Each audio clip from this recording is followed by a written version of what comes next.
चलिए, good evening students. बच्चों, हम लोग हार्डबॉल इसमें स्टार्ट किए हैं सेल, और बच्चों 2 लेक्चर हमारे कल हो गए थे, तो आज नेक्स्ट लेक्चर स्टार्ट करते हैं बच्चों।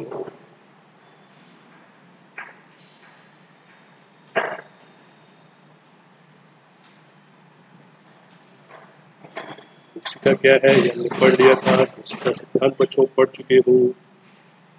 वनस्पति और प्राणी कोशिका के बीच में क्या अंतर है ये हम पढ़ चुके हैं। कोशिका का माप व आकार किस प्रकार का होता है बच्चे पढ़ चुके हैं।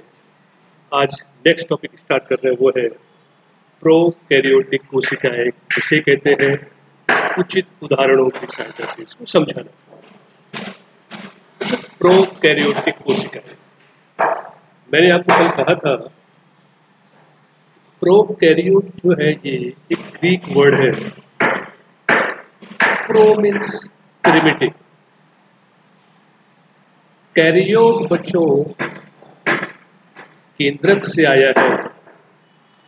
वे कोशिकाएं जिनमें प्रिमिटिव न्यूक्लियस होता है, आप ऐसा बोल सकते हो कि जिसमें अल्प विकसित केंद्रक पाया जाता है, उसे प्रोकैरियोटिक कोशिका कहते हैं। एक क्वेश्चन आता है बच्चों कि सर अल्प विकसित केंद्रक का मतलब क्या है। बच्चों, केंद्रक के बाहर आवरण नहीं पाया जाएगा, सबसे पहली विशेषता। डीएनए स्टोन प्रोटीन के साथ जुड़कर गुणसूत्र जैसी स्पष्ट रचना नहीं बनाएगा। बैक्टीरियल क्रोमोसोम होते हैं जिसे आप न्यूक्लियोइड कहते हो, लेकिन बच्चों एक सुव्यवस्थित जो क्रोमोसोम होता है ऐसी रचना नहीं होती है। जो कोशिका की अंगिकाएं हैं वो झिल्ली वाली अंगिकाएं भी नहीं पाई जाती। माइटोकॉन्ड्रिया है, क्लोरोप्लास्ट है, इसके अलावा ईआर है, राइबोसोम होगा क्योंकि उसके बाहर क्या नहीं है। हमने देखा था कल, राइबोसोम के बाहर झिल्ली नहीं है, तो पाया जाएगा दुनिया में। तो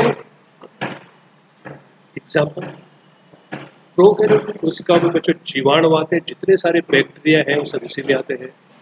नील हरित शैवाल, blue green algae, you can say cyanobacteria.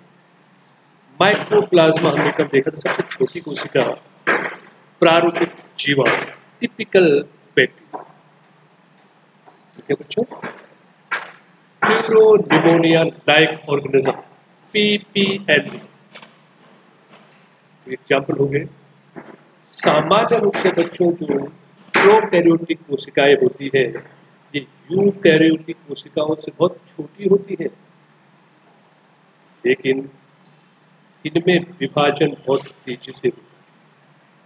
आकार छोटा है, लेकिन जो रिप्रोडक्शन की क्षमता है वो बहुत तेज होती है। ठीक है, इनका जो शेप और साइज होता है बहुत भिन्न भिन्न। जीवाणु के हमने 4 प्रकार देखे हुए बच्चों, जब हम प्रोफेसर मोरेरा पढ़ रहे थे। वैसिलस, छड़ के आकार के जीवाणु होते हैं। फोकस, जो गोलाकार स्फेरिकल होते हैं। विब्रियो, गोमा आकार के, और सर्पिलाकार स्पाइरल। वैसिलस जैसे लैक्टोबैसिलस, नाम से पता चल जाएगा, दूध का जो बैक्टीरिया उसका आकार कैसा है, दंडाकार। स्ट्रेप्टोकोकाई, कोकाई मतलब फोकस। विब्रियो कॉलेरी, हैजा होता है जैसे। स्ट्रेप्टोकोकस से क्या होता है, स्ट्रेप्टोकोकस निमोनिया से निमोनिया होता है। तो जीवाणु अर्थात प्रोकैरियोटिक कोशिकाओं की क्या है, आकार। प्रोकैरियोटिक कोशिका का मूलभूत संगठन, आकार, उसके कार्य में भिन्नता होने के बावजूद बच्चों का जो संगठन होता है वो एक जैसा। मूलभूत संगठन सभी प्रोकैरियोटिक कोशिकाओं का एक जैसा होगा। सभी प्रोकैरियोटिक कोशिका में बच्चों कोशिका भित्ति होगी बाहर, याद है ना, इस कार्ड से कहाँ रखा गया था, प्लांट्स में रखा गया था, लेकिन बाद में उसको अलग कर दिया गया। कोशिका भित्ति इसका लक्षण है, जो कोशिका झिल्ली से घिरी होती है। केवल माइक्रोप्लाज्मा को छोड़कर बच्चों कोशिका में साइटोप्लाज्मिक तरल मैट्रिक्स के रूप में बना होता है। इसको छोड़ के माइक्रोप्लाज्मा को छोड़ के सभी प्रोकैरियोटिक कोशिका में साइटोप्लाज्म होता है। ठीक है, साइटोप्लाज्म एक तरल के रूप में बच्चों इसमें आधारक मैट्रिक्स मतलब आधारक में भरा होता है, आधार फ्रीज होता है। इसमें कोई स्पष्ट विभेदित केंद्रक नहीं होता, ये आपको बता दिया है, इसलिए प्रोकैरियोट है। आनुवांशिक पदार्थ मुख्य रूप से नग्न होते हैं। क्यों? क्योंकि प्रोकैरियोटिक कोशिका में यूकैरियोटिक कोशिका की तरह केंद्रक के बाहर झिल्ली नहीं होती है। आनुवांशिक पदार्थ डीएनए कोशिका में खुला रहता है। ठीक है बच्चों, ये इसके कुछ सामान्य अगर क्वेश्चन आता है, प्रोकैरियोटिक कोशिकाएं किसे कहते हैं, उदाहरण से समझाइए, इसके लक्षण समझाइए बच्चों, ये क्वेश्चन। नेक्स्ट है बच्चों, इम्पोर्टेंट टॉपिक है 12th के लिए, आपको यहाँ इसको पढ़ना है, इसको अप्लाई आप 12वीं में करेंगे। प्लाज्मिड किसे कहते हैं और इसका क्या कार्य। तो बच्चों जो बैक्टीरिया होता है, आप सामान्य रूप से अपने आंतों में देखेंगे, वहां पर होता है ई कोलाई, एस्चेरिचिया कोलाई, जो कोलोन अर्थात आपकी बड़ी आंत में पाया जाता है। सहजीवी बैक्टीरिया, आपको भी लाभ है उससे, उसको भी लाभ है आपसे। बच्चों इस बैक्टीरिया में इसका जो जीनोमिक डीएनए है, अच्छा जीनोमिक डीएनए का मतलब जो इसके आनुवांशिक लक्षणों को धारण करता है, जो इसके आनुवांशिक लक्षणों को एक पीढ़ी से दूसरी पीढ़ी में ले जाता है, उसे जीनोमिक डीएनए कहते हैं, जिसे आप सिंपल गुणसूत्र भी कह सकते हैं। ई कोलाई अर्थात दूसरे बैक्टीरिया में क्या होता है बच्चों, जीनोमिक डीएनए अथवा न्यूक्लियोइड अथवा गुणसूत्र के अलावा इन जीवाणुओं में एक सर्कुलर डीएनए होता है, एक गोलाकार, एक वृत्ताकार डीएनए होता है, और इसी वृत्ताकार डीएनए को बच्चों प्लाज्मिड कहते हैं। जो हम पढ़ रहे प्लाज्मिड, तो बच्चों इसकी बहुत विशिष्टता है। इसकी विशिष्टता ये है, ये किसी भी बाहरी डीएनए को, जो कि इसका भाग नहीं है, किसी भी फॉरेन डीएनए को अपने साथ जोड़ के उसको ग्रहण कर सकता है। जैसे ही अपनी कॉपी बनाएगा, ये उस बाहरी डीएनए की भी कॉपी बनाएगा, क्लोन करेगा उसको भी। इसीलिए बच्चों इसका बायोटेक्नोलॉजी और जेनेटिक इंजीनियरिंग में बहुत ज़्यादा महत्व है। ये एज अ वेक्टर यूज होता है, किसी डीएनए को, किसी जीन को एक सजीव से दूसरे सजीव में पहुंचाना हो तो प्लाज्मिड यूज होता है। बाहरी डीएनए को किसी कोशिका में व्यक्त करना हो तो प्लाज्मिड यूज होता है। ठीक है, कहाँ यूज होता है ये? बायोटेक्नोलॉजी में बहुत महत्व का है प्लाज्मिड। प्रोकैरियोटिक कोशिका में पाए जाने वाले कोशिका आवरण और इसके रूपांतरण को समझाना इंपॉर्टेंट टॉपिक है।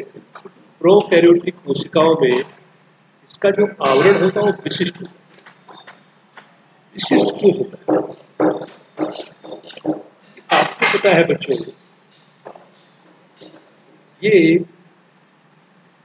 कहाँ सूक्ष्म जीव है, अपने आप को जो अनफेवरेबल कंडीशन से बचाने के लिए उनके बाहर जो आवरण होता है वो विशिष्ट होता है। तो अधिकांश प्रोकैरियोटिक कोशिकाओं में, विशेषकर जीवाणु कोशिका में, एक जटिल रासायनिक संरचना या रासायनिक कोशिका आवरण होता है।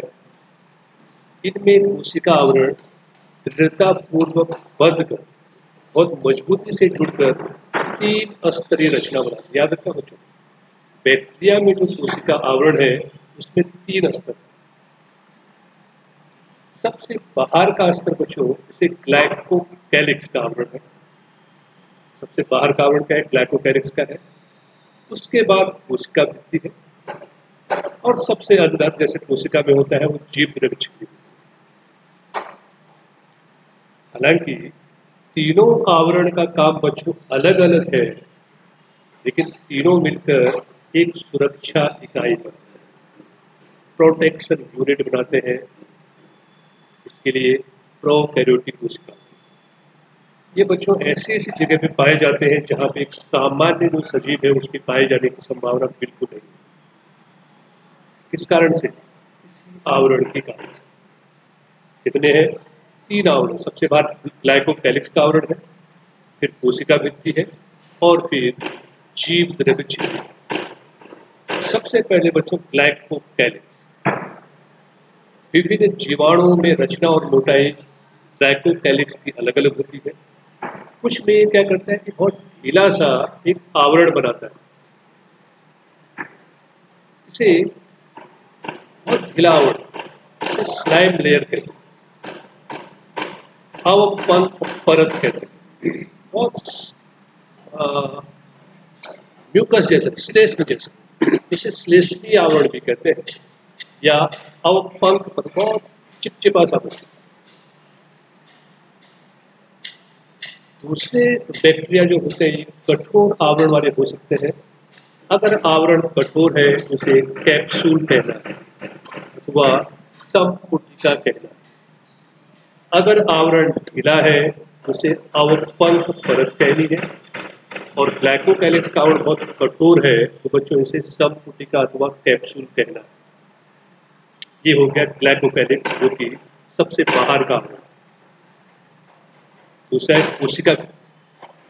कोशिका के आकार को निर्धारित करती है। कोई बैक्टीरिया छड़ के आकार का है तो छड़ के आकार वेसिलस क्यों है? क्योंकि कोशिका भित्ति है। कोकाई क्यों है? क्योंकि उस कोशिका भित्ति गोल है।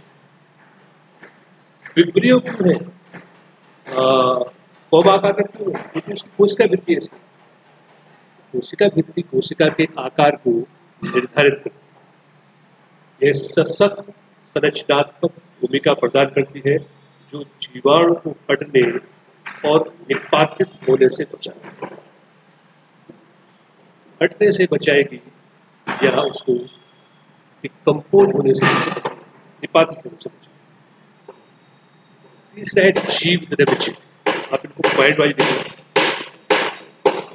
प्रकृति में वर्णात्मक है, अर्थात चयनात्मक है, अर्थात चुने हुए पदार्थ ही इस झिल्ली द्वारा कोशिका के अंदर जाएंगे और चुने हुए पदार्थ ही इस झिल्ली के द्वारा कोशिका से बाहर जाएंगे। तो इसके द्वारा कोशिका बाह्य वातावरण के संपर्क में बनाए रखती है। यानी कोशिका झिल्ली के द्वारा बच्चों क्या होता है, कोशिका बाहरी वातावरण के साथ संपर्क बनाती है। संरचना के अनुसार यह झिल्ली यूकैरियोटिक झिल्ली जैसी, जो हम बाद में पूरा विस्तृत रूप में इसका अध्ययन करेंगे डायग्राम के साथ में, एक विशेष झिल्ली में रचना जो जीव द्रव्य झिल्ली की कोशिका के फैलने से बनती है बच्चों, इसे मेसोसोम कहते हैं। याद रखना, मेसोसोम जो जीव द्रव्य झिल्ली के फैलने से बनती है। यह फैलाव पट्टिका, नलिका और पटलिका के रूप में होता है। जब मेसोसोम फैलता है तो कैसे फैलेगा? पट्टिका के रूप में फैलेगा, नलिका के रूप में फैलेगा, या पटलिका के रूप में फैल सकता है। जीव द्रव्य झिल्ली का काम क्या है बच्चों? कोशिका भित्ति का निर्माण करना। डीएनए जब अपनी कॉपी बनाएगा, डीएनए प्रतिकृति, और इसकी संतति कोशिकाओं में वितरण को क्या करती है? सहायता। यह श्वसन, स्रावी प्रक्रिया, किसी चीज का स्राव करना हो, किसी रसायन का स्राव करना हो, तो जीव द्रव्य झिल्ली के पृष्ठ क्षेत्र एंजाइम की मात्रा को बढ़ाने में भी सहायता करती है। कुछ प्रोकैरियोटिक जैसे नील हरित शैवाल के कोशिका द्रव्य में झिल्ली में विस्तार होता है बच्चों, जिसे वर्णकी लवक कहते हैं, और इनमें वर्णक अथवा प्लास्टिड पाए जाते हैं। क्रोमोप्लास्ट पाए जाते हैं, और क्रोमोप्लास्ट क्या होते हैं? वर्णक, पिगमेंट पाए जाते हैं। अगर इसमें हरित द्रव्य है, कुछ जो बैक्टीरिया है, ये बच्चों प्रकाश संश्लेषी होते हैं, ऑटोट्रोफ्स होते हैं। ये इंपॉर्टेंट टॉपिक था, कोशिका आवरण, इसके रूपांतर। कोशिका में कितने आवरण? 3। सबसे बाहर ग्लाइकोकैलिक्स, उसके बाद कोशिका भित्ति, उसके बाद जीव द्रव्य झिल्ली और सबसे इम्पोर्टेंट यही है जीव द्रव्य झिल्ली। सबके अपने अलग अलग काम है, लेकिन तीनों मिलकर एक सुरक्षा इकाई बनाते हैं। प्रश्न है, ग्राम धनात्मक और ग्राम ऋणात्मक जीवाणु किसे कहते हैं? ग्राम पॉजिटिव और ग्राम नेगेटिव। तो बच्चों, ग्राम को तोलने वाला ग्राम नहीं है, वजन करने वाला ग्राम नहीं है, ये वैज्ञानिक का नाम है। ग्राम ने क्या किया था, एक अभिरंजन पद्धति का विकास किया। इसके लिए बैक्टीरिया, इन्होंने आयोडीन का यूज किया। उस आयोडीन को ग्राम आयोडीन कहते हैं बच्चों। तो इन्होंने देखा कि कुछ बैक्टीरिया ग्राम आयोडीन से अभिरंजित हो जाते हैं। अभिरंजन मतलब रंग ग्रहण करना। तो कुछ बैक्टीरिया ऐसे होते हैं जो